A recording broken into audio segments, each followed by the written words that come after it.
Hello, everyone. Welcome to another episode of Beyond the Fairway. I am very conscious that my introduction is a lot more smooth and calm than the usual introduction that you're used to, the glitzy yo, yo, yo, yo from Doug. But he's all the way in Yo, Mexico. So I'm honored that I have been allowed to introduce my first ever Beyond the Fairway. So thank you. Thank you, everyone, for tuning in. Thank you, my co-host, for giving me the opportunity to introduce this one. Um, I am excited because straight off the bat, we have a guest. We're going to get into this one straight away for you. We just had to let him go to the first tee, Mr. Willie Mack. He's playing Corn Ferry Tour. It's his first season on Corn Ferry Tour. He'll tell you himself, but he just Monday qualified for Wells Fargo, which is an elevated event. He's played PGA Tour events before on sponsors exemptions, playing APGA tour. So this is a huge opportunity for him, and we really appreciate the fact that he spent his time right before he had to go practice chatting to us. Hey, we are joined here by Willie Mack, and obviously it's been the last crazy 24 hours for you. Man, please tell us about it. Enlighten us. Oh yeah, the last couple of weeks have been a little stressful. Last week we had I think like 5 rain delays. And the tournament was shortened to 54 holes. I played pretty good the first 2 rounds, and it was pretty windy the last round and shot 3 over, but it was still pretty good. Drove 7 hours that night, got here at 1 a.m. and played the golf course blind, and went out there and shot 6 under in some tough conditions. And I'm glad I'm in the Wells Fargo tournament in Will Lowry's hometown. Hey, now I told you, now Willie and I, we had a conversation, Henni and Doug, prior, because he was asking questions about the venue in which the Monday qualifier is being held. And I told him, I said, dog, you're going to blitz this course. You're going to blitz it. And what place you finished in the qualifier? Second. So they took 44 people out of 65, and it was 1 7 under and 3 6 under. So no playoff, straight in, and it's time to roll. hey Willie, when you're driving across the country like that, and you get in late, kind of what was your mentality about going into the Monday qualifier? Were you tired? I mean, you didn't even eat, did you? Yeah, I've been tired the last couple of weeks. Being a rookie on the Corn Ferry Tour, traveling this much, I definitely have not traveled this much playing professional golf. So just getting accustomed to everything like that, and taking time off, that's been my hardest thing to do. I was talking to my coach, Todd Anderson, and Billy Horschel about missing some events, but I didn't get off to a good start the beginning of the year. So right now I have to play in anything I can, but this week is the Wells Fargo, and hopefully I can go play well this week. Yeah, and what's the mentality now, having shot what you did yesterday after everything that you went through, the trials and tribulations? Where's your mindset at? Yeah, just like every other tournament. Come out here. I want to win and play the best I can. It's pretty windy out here, so I think the last couple of weeks have got me accustomed to that, and hopefully I can come out here and shoot 4 good rounds. You've played PGA Tour events before, obviously, but does it give you a little bit of extra confidence of the way that you've got in by Monday qualifying? Yeah, it's almost like not a handout. I came here and I earned it, so not doing all the crazy things I usually have to do when you're doing sponsor exemptions, but I'm lucky to get those sponsor exemptions and do whatever I can for the community to get those. But this week it's all business, and hopefully I can go play 4 good solid rounds. Now, when you talk about community, I'm glad you say that. Just from a community guy, especially around my hometown, Charlotte, North Carolina, we're at Quail Hollow Club, Wells Fargo, and from a spectator with the community on the outside the ropes, this is the most blacks I have ever seen in any PGA tournament in my lifetime. Right? You know, we got you, we got Joseph Bramlett, we have Marcus Bird, and also we have the young Quinn gun Riley. from young. Mm-hmm. Say what? What do you say? Quinn Riley. Yeah, Quinn Riley from Duke. So, you know, I just from this perspective, we always talk about from years from Doug and Henni and myself playing in tournaments that we don't always see people of color, people who look like us. Right. Paint a picture, from your perspective. What does it look like that, you see so many people who look like you in a PGA Tour event? Yes, it's exciting. I'm glad they got this opportunity early in their career. I know Marcus has been playing well. Quinn Riley, he's been on the uproar. So hopefully we all can play well and be there on Sunday, doing something special. But just seeing them do well at APGA Tour and other tournaments around the country, it makes me feel good, and hopefully they can get on the Korn Ferry or PGA Tour and do as well as I'm trying to do.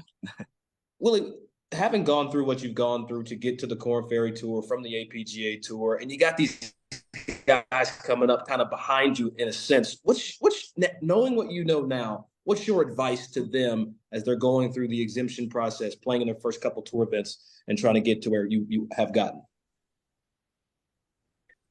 For me, I think I was putting too much pressure on myself. When you get an exemption, you get one chance. It's you feel like the world is on your shoulders, and you have to play good that 1 week.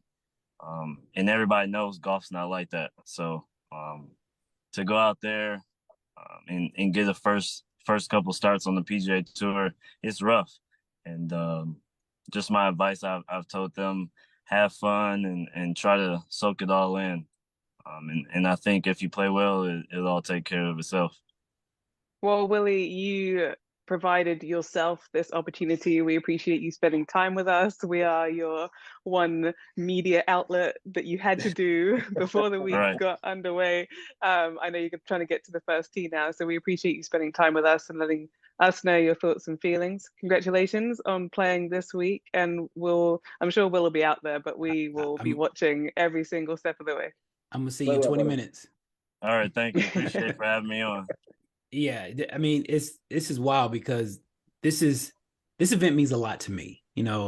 Between the Greensboro, the Sedgefield, where my mother is buried across the street from the tournament, where that means a lot. But Wells Fargo means a lot to me as well, because I just remember the days of when it used to be called the Wachovia Championship.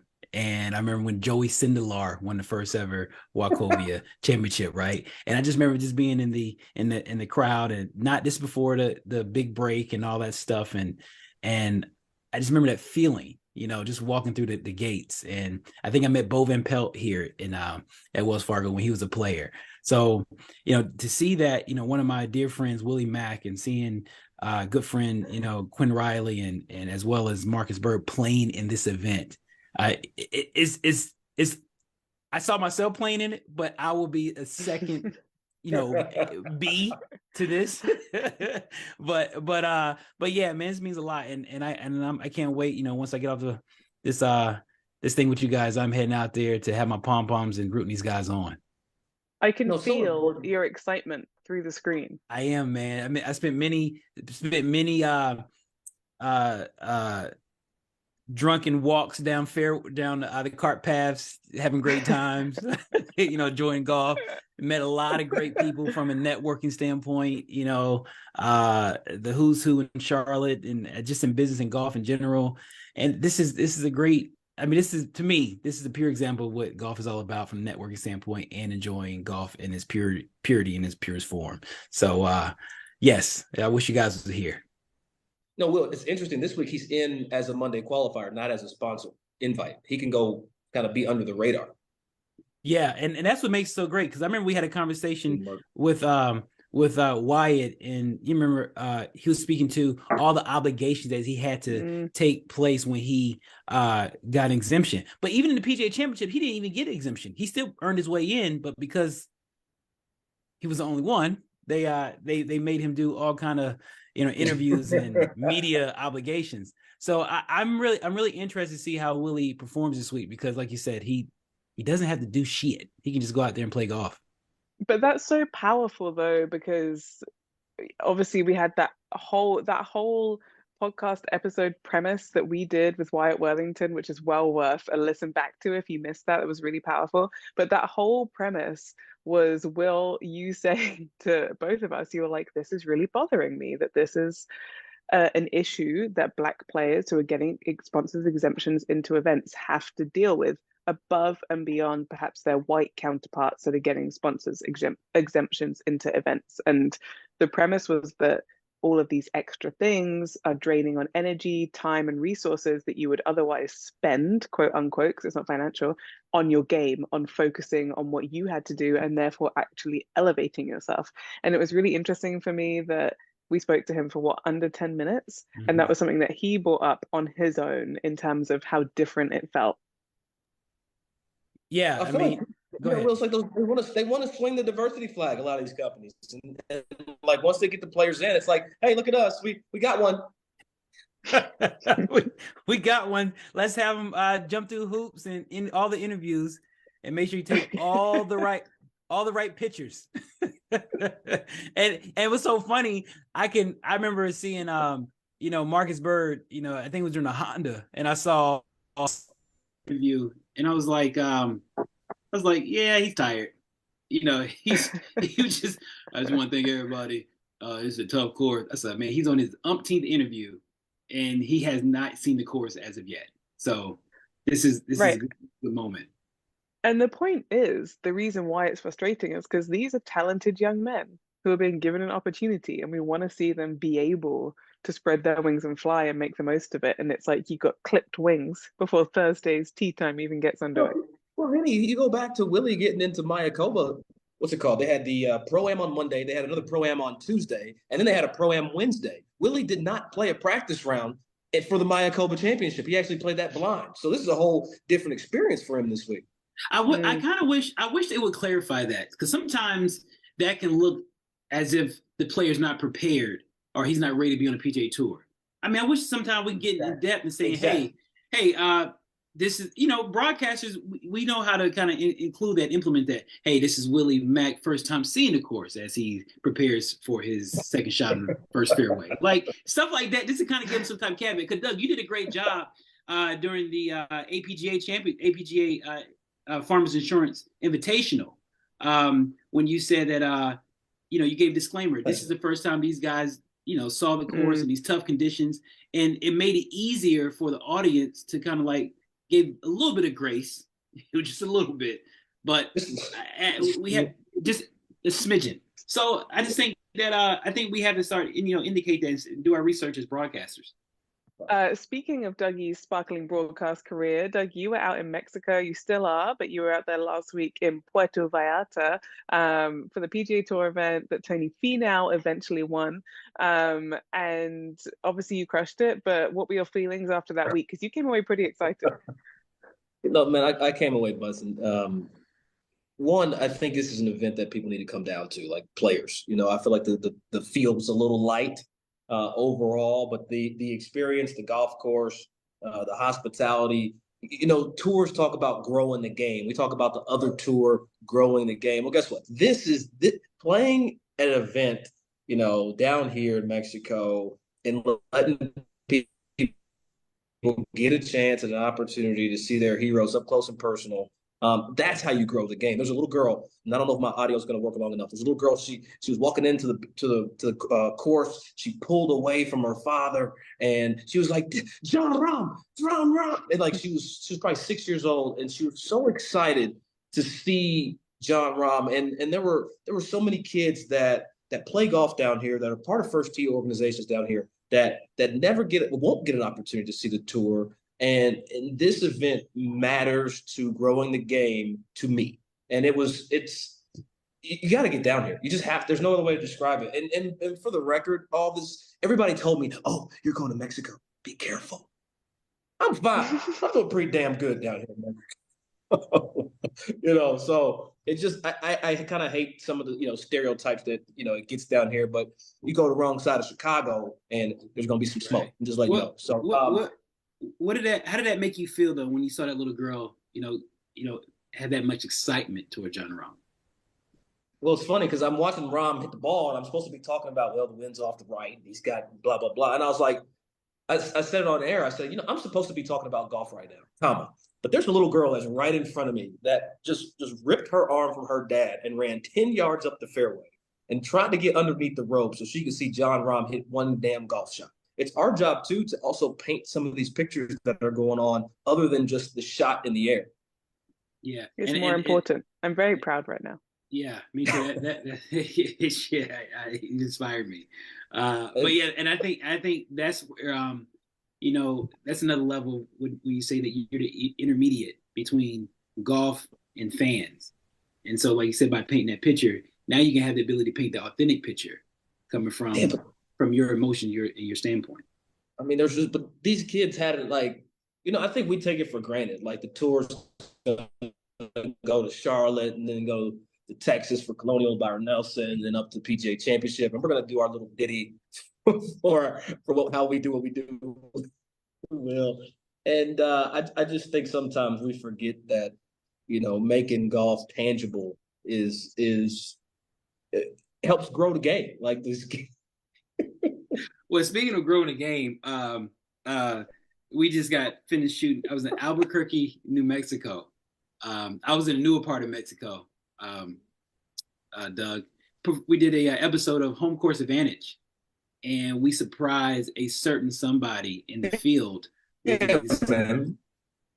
exemption into the Corn Fair event. So all those who are listening, please stay tuned and watch that. It will be out end of May. So that was hold on. Let's talk about this because I think this needs to be discussed real quick. Will got a show on Golf Pass called Home Course Advantage Club. It's behind a paywall, but it's a free show to watch. And this is what I love about our show right here, because Henni is the ultimate mother. Hey, I'm sure all working parents can relate to this. This is real life. I tried to schedule it in the nap, but the nap woke up early and ended early. So here we are. I've got the dog next to me and the baby on my shoulder. Here we are. We are. That's one thing about being on Fairway. We are inclusive and we are family and that's it. Pet oriented.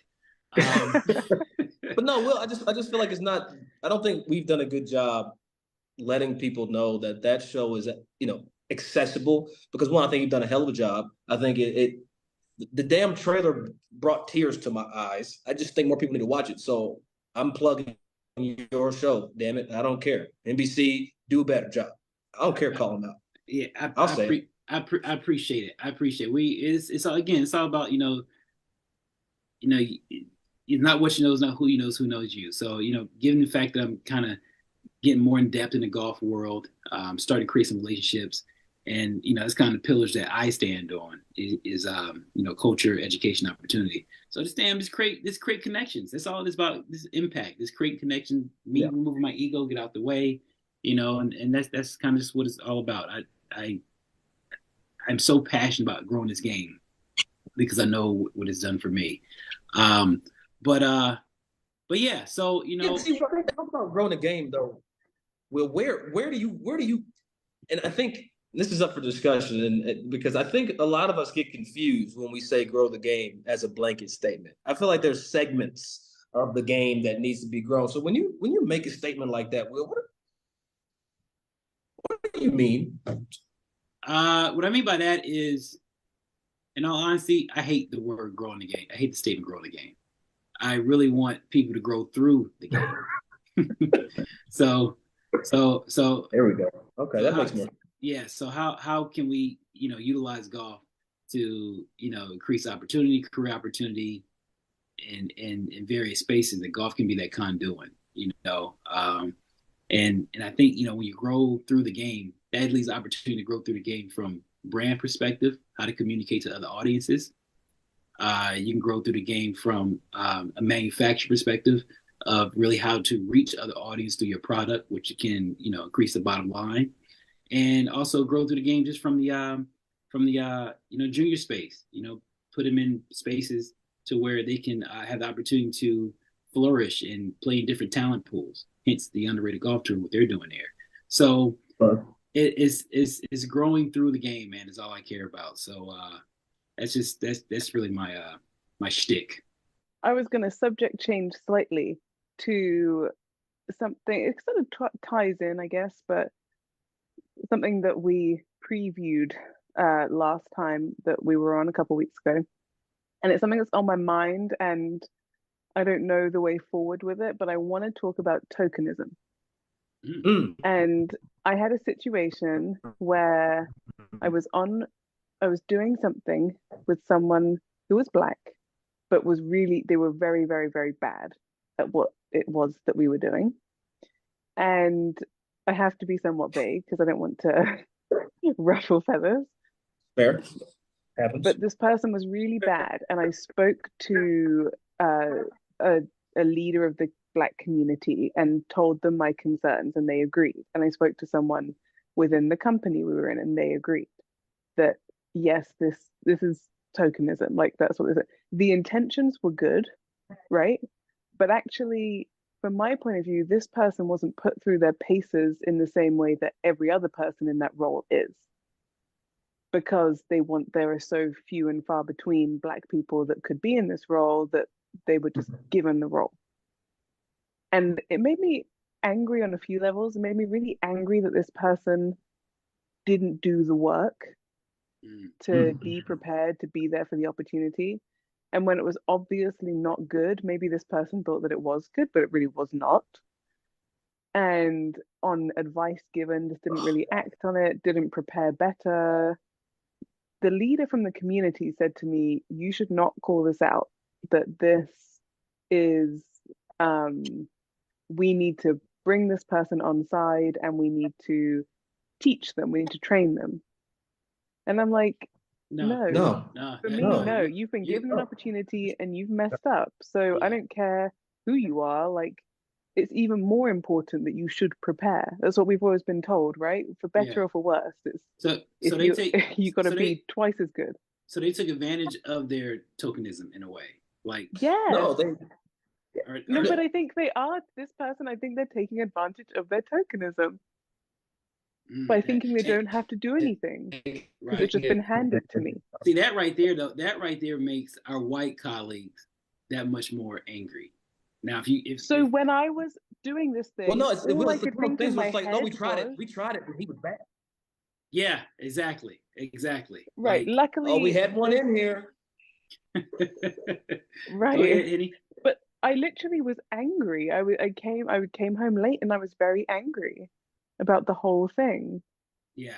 It's crazy that it works both ways. Like, for example, like for Doug Smith, right? When Doug is in the broadcast, he's busting ass out there in the broadcasting chops, right? He's busting ass. He's better than a lot of broadcasters that we see.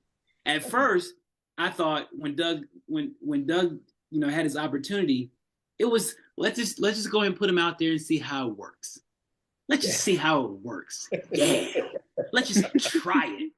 Yeah, because we all about diversity, equity, and inclusion. Yeah. Yeah. Hey, come on, real quick. I know she's asleep. Yeah. That's what it was. And so now I started seeing Doug more and more in the broadcasting, and he's very great. Good. He's great. Good. I hate saying it in front of him, but he's very good. He's great. And now one moment I saw one got a good mentor. I saw one segment. Doug went up there, one tournament. Doug was so great, it sparked. I was like, uh-oh. He's got to the point where he's so good that he may be a threat now, where he might not be getting included as much. And that's what that depends on the organization. Yeah, it does. It does. Every leadership inside and culture inside every organization is different. And there are genuinely some organizations that have their heart and head in the right place. There's some organizations that have their heart in the right place, and they may be like let's give it a go, but then he proves himself, so they're like, sweet. And there's some organizations that are just like in the very much the wrong place. I don't think we can lump them all in together. Okay. Well, let me say this. Let me say this real quick, Will. Let me say this while I have a piece of internet. When I first got my first gig and I got like another opportunity, I was kind of like, damn, I'm a victim of tokenism. Like, they got the Black dude in here, let me do this thing. Right. And I was talking to a white male counterpart, and he said one of the most important things probably in my broadcast career so far. He said, being black might have got you your first opportunity, but it damn sure didn't get you your second one or your third one. And that was such a helpful statement, because I was like almost sulking as the black dude on the broadcast. It's like, I don't have counterparts. Will's the only other person that's of color that sat in the analyst seat other than J.P. Thornton a couple of years ago on a Corn Ferry Tour event for PGA Tour Live. So there's not a lot of people that we can talk to about this whole situation. But having that conversation, I'm gonna say it was Brian Catering. Brian Catering said that to me, and it was one of the most important statements that's been said. So I appreciated that, but like Will said, Henni, you feel both sides. I just want to be the Bradford Wilson of broadcast. That's all. Bradford Wilson. Hey, me and Bradford did another commercial. Me and Bradford did a skit, and it's going viral, guys. I loved this. Please, can you? Because if you haven't seen it, run, don't walk, run to Will Lowry and Bradford Wilson's Instagram pages, because this had me like literally crying. I was laughing so hard. Our Instagram page. Our page is on our page. Sorry, excuse me, on the Beyond the Fairway Instagram page as well. There's many places you can find this piece of gold. I have some questions. I have some follow-up questions. Hit me. Well, Henni, we're going to get to it next week. We got 90 seconds to get out of here. All right, I do have a. Who were the other actors, and how did you get them to get involved? It was random, man. It was random. We're at the Will Lowry Junior Championship, the AJJ event, and they had a camera. St. Andre's came out. They had a camera, and I said, "Hey, man, I got an idea of this skit," and we, put it out there, and everybody kind of had their input on how to modify it, and it took damn near an hour, bro. It didn't take long. Oh my goodness. And it was gold. We're at 3 million views so far, and everybody in the industry in Hollywood has been hitting me up. So this was kind of cool. All right. Well, that's a great note to end on. Like I said, if you haven't seen it, it's so worth a watch. Let us know what you think. Let us know how you guys are. I want to hear from you more, you listeners. I feel like we've been apart for 2 weeks, and I've been thinking about you. So get in touch on Beyond the Fairways Instagram. Dougie, you got a tea time to go to. Will, you got to go chase down Willie Mack like a stalker out there on the fairways. And I've got a sleeping toddler. So we out. We'll see you next time.